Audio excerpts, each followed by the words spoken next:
और अगर देश में सच में अगर हम समानता को लाना चाहते हैं, अगर हम सच में चाहते हैं कि हर एक नौजवान को काम मिले, हर एक परिवार, हर एक समाज का हर एक तबका में हर तरह का जात पात, महिला पुरुष, तमाम तरह के भेदभाव को अगर खत्म करना है तो उसका एकमात्र उपाय समान शिक्षा है, समान शिक्षा है, समान स्कूल प्रणाली है, यह व्यवस्था है। लेकिन अफसोस की बात हम लोग इन तमाम बातों को समझते नहीं, हमारा समाज भी नहीं समझता। आज तक आजादी के 75 वर्ष से ऊपर हो गए और आजादी के समय में हम सब ने मांग किया था और हम ही ने नहीं मांग किया था। बहुत सारे लोगों ने भी कहा था कि सच में अगर इस देश को जो कमजोर हो गया है, जो सोने की चिड़िया कही जाने वाली देश को अंग्रेजों ने लूट करके रख दिया है, तो अब इस देश को अगर बढ़ाना है, अगर इस देश को अगर बदलना है तो एकमात्र उपाय होगा कि सभी बच्चों को कैसे बेहतर से बेहतर शिक्षा दिया जाए, वैज्ञानिक शिक्षा दिया जाए, समान शिक्षा दिया जाए। यह सब लोगों ने कहा था और हम सब ने मांग किया था कि राष्ट्रपति का बेटा हो या हो चपरासी की संतान, सबको शिक्षा एक समान। लेकिन अफसोस की बात कि आज तक लागू नहीं हुआ। दूसरी तरफ हमने बोला कि शिक्षा का दुकानदारीकरण शुरू हो गया, शिक्षा का व्यापार बना दिया गया, जिसको हम सरस्वती माता कहते हैं, उनको बाजार में खरीदने और बेचने की वस्तु बना दी गई। और हमने कहा कि वो भयंकर उन्नून का वो जरिया बना हुआ है और एक तरफ गार्जियन इस रूप में लुटा रहे हैं और दूसरे तरफ उसी गार्जियन का उसी प्राइवेट स्कूल से पढ़ा हुआ बेटा आज के समय में, हमारे समय में तो वो नहीं था, लेकिन अभी जो आप लोग आए हैं रोजगार के लाइन में खड़े हैं, तो आप लोग में से बहुत सारे लोग निजी स्कूलों से पढ़ करके आप सब आए हैं, ठीक है। तो एक तरफ हमने कहा कि गार्जियन बच्चे को पढ़ाने के लिए भी आज मार खा रहा है और उसी स्कूल से पढ़ करके नौजवान जो आज योग्य हो गया वो आज रोजगार के लिए अपने विद्यालय में शिक्षक की कमी है, उस शिक्षक की कमी को पूर्ति करने के लिए भी लड़ रहा है। तो ये जो नौजवान है ये भी किसी न किसी गार्जियन का बच्चा है, वो समाज का बच्चा है, वो बिहार का बच्चा है, वो भी मार खा रहा है। तो हर तरफ से हमारे समाज के नागरिक मार खा रहे हैं, हमारा राज्य की जनता मार खा रहा है, हमारे देश की जनता मार खा रहा है। इसलिए नौजवान साथियों, बहुत बड़ी लड़ाई में आप सब शामिल हैं, इसलिए आप जो लड़ाई को हम सलाम करते हैं, अभिनंदन करते हैं और साथ में यह कहते हैं क्योंकि हमको लड़ने का अनुभव है।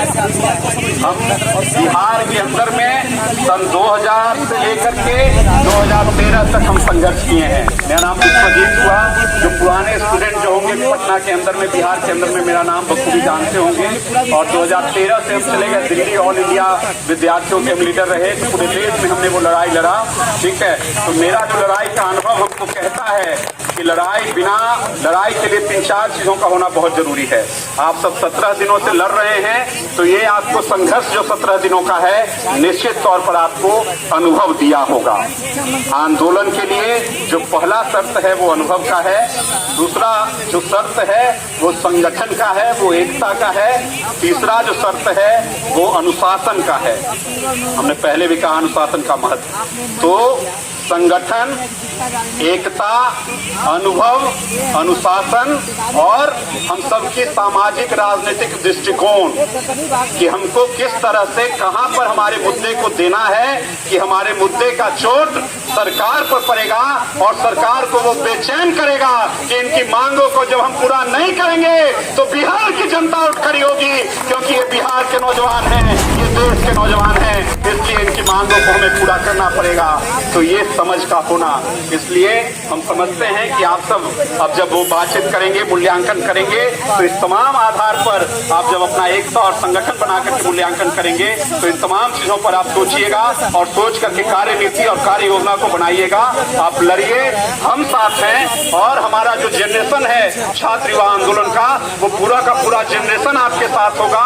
और हम आपको और बता दें कि हम एक तो छात्र आंदोलन का हमारा इतिहास रहा, हम उसमें रहे, उसके बाद में हम अब एक सामाजिक राजनीतिक संगठन से भी हैं। हम जो बिहार की जो कम्युनिस्ट पार्टी है, संघर्ष की जो पार्टी रही है बिहार के अंदर में सीपीआई, हम उस पार्टी से भी जुड़े हुए हैं। हम उस पार्टी के अंदर में भी आपके पक्ष में प्रस्ताव पारित करवाने का काम करेंगे और सीपीआई को भी कहेंगे कि पूरी की पूरी पार्टी पूरे बिहार के अंदर में तमाम स्कूलों के अंदर में तमाम पदों का वो पूर्ति किया जाए, भर्ती किया जाए और नए नए स्कूल खोले जाएं। जनसंख्या कितना बढ़ गया, लेकिन आपको हम दावे के साथ कहते हैं कि 1985 के बाद में नए स्कूल खोले नहीं गए हैं। जहां तक हुए हैं कि कई स्कूलों को बंद करके मर्ज कर दिया गया, एक स्कूल को बंद करके दूसरे स्कूल में मर्ज कर दिया गया और दोनों स्कूल को भी बंद करके किसी तीसरे स्कूल में मर्ज कर दिया गया, लेकिन नया स्कूल नहीं खुला है। तो जब नया स्कूल खुलेगा नहीं, नए शिक्षक आएंगे नहीं, तो जो रोज बरोज जो नौजवान जो पैदा हो रहा है, योग्य नौजवान जो पैदा हो रहा है, उसके भविष्य का क्या होगा? यह सवाल हम तमाम नौजवानों को बनाना पड़ेगा। और ये नौजवानों का ही सवाल नहीं है, ये समाज और देश का सवाल है। इसलिए हमने कहा कि हम सामाजिक राजनीतिक दलों से भी कहेंगे कि आप भी इनके पक्ष में आवाज उठाइए, क्योंकि इनकी लड़ाई ये आपकी लड़ाई नहीं है, ये बिहार और देश की लड़ाई है, देश के नौजवानों की लड़ाई है। इसलिए आपके इस संघर्ष को बहुत बहुत अभिनंदन करते हुए, आपके संघर्ष में एकजुटता को जाहिर करते हुए और संघर्ष में कदम से कदम मिला करके चलने का वादा करते हुए हम आज यहाँ से जाएंगे। लेकिन हम जहाँ भी रहेंगे, हम आपके संघर्षों के बारे में चिंता करेंगे, फिक्र करेंगे कि आपका संघर्ष कैसे आगे बढ़े, कैसे मजबूत हो, कैसे कामयाब हो, हम इसका फिक्र करेंगे।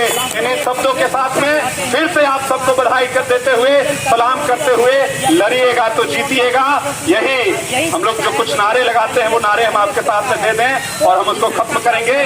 सबसे पहला नारा जो भगत सिंह को मजबूत किया हुआ नारा है वो इनकलाब जिंदाबाद, इनकलाब जिंदाबाद।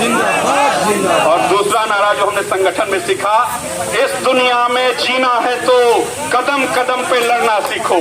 अरे इस दुनिया में जीना है तो, अरे इस दुनिया में जीना है तो, इस दुनिया में जीना है तो हर जोर जुल्म के टक्कर में, हर जोर जुल्म के टक्कर में, हर जोर जुल्म के टक्कर में, हर जोर जुल्म के टक्कर में हम संघर्ष करेंगे जीतेंगे, हम संघर्ष करेंगे जीतेंगे, हम संघर्ष करेंगे जीतेंगे, हम संघर्ष करेंगे जीतेंगे।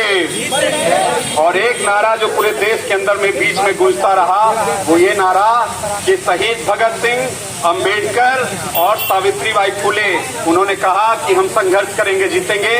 तो हम बोलेंगे शहीद Bhagat Singh, Ambedkar, Savitribai Phule, we shall fight, we shall win। हम संघर्ष करेंगे जीतेंगे। भगत सिंह, सावित्रीबाई फुले और बाबा अंबेडकर, हम संघर्ष करेंगे जीतेंगे। ठीक है, इस भावना और विचार को समझते हुए आप सब वो लगातार बने रहे संघर्षों में। और हमको वो अभी तक का जो आंदोलन का इतिहास है जो हम सबको बताता है कि हर आंदोलन, हर संघर्ष कामयाब होता है, वो समाज पर असर छोड़ता है, वो उपलब्धि देता है। आपका संघर्ष उपलब्धि देगा और समाज के बच्चों को, गरीब बच्चों को शिक्षक मिलेंगे, उनको शिक्षा मिलेगा। हम ऐसा उम्मीद और विश्वास करते हैं। और इन्हीं शब्दों के साथ में आप सबको फिर से बधाई देते हुए बहुत बहुत क्रांतिकारी अभिनंदन, बहुत बहुत सलाम, बहुत बहुत धन्यवाद।